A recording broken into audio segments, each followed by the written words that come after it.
Here with Jalil Hackett. How's it going, sir? I'm doing good. How you doing? Oh, man, I'm chilling, man. All right, so things got really heated between your son and Pete Dobson at the press conference. Like, what's your reaction to that? Amen. Both of them. Jalil's my son. I play two roles, coach and father. So, when he was on stage and they do what they got to do, I'm the coach. When he come off stage, I'm the dad. But after he raised my son to be a man. And he felt that he was disrespected. He's been feeling like that since the comments that Pete had made. I thought they were funny, but my son didn't find humor in it. And I think it just boiled over yesterday when he continued to refer to him as a kid. So, I think it got to the point where, hey, you got to start respecting me. Normally he's a calm, really humble young man, but it seemed like Pete peeled back another layer that a lot of people just only see in the ring. Right. Yeah, Jalil's always been humble. He's never been the bully type. He's never been the guy that has to be boisterous. But when he gets pushed to a certain point, I tell people all the time, you can't push that boy but so far. He's a young man that's got more like a rhino attitude. Doesn't have any natural enemies.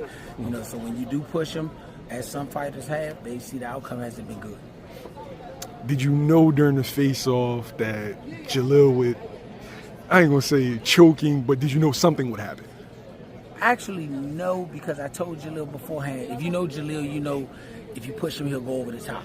I said, Jalil, remember, we fight Saturday. Don't do anything that messes Saturday up. Like they say, don't hurt the church's bank. Facts. But that right there, I know my son. Like I said, he don't do the stage stuff. Like he said on Twitter before, I don't do the thumb wrestling. So when they got face to face and that continued, if Pete would have never came out there and kept poking, he wouldn't have shook hands and move on. But when you poke him, he don't have an off switch. What's your expectations for tomorrow night? I think we're gonna get a good first 4 or 5 rounds. I think we're actually gonna get a good first 4 or 5 rounds.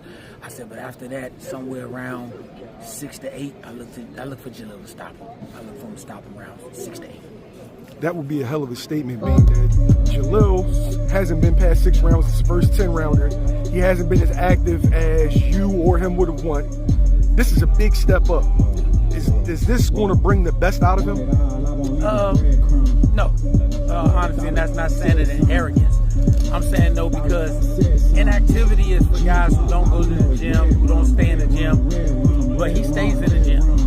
He's sparring with some of the top guys, as even Pete made notice of. He's sparring with these guys.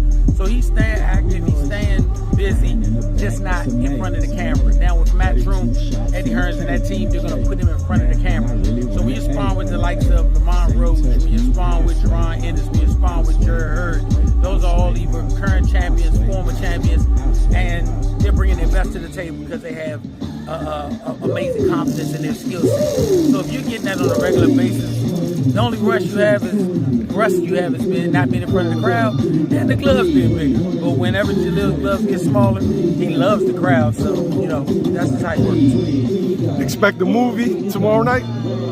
Epic.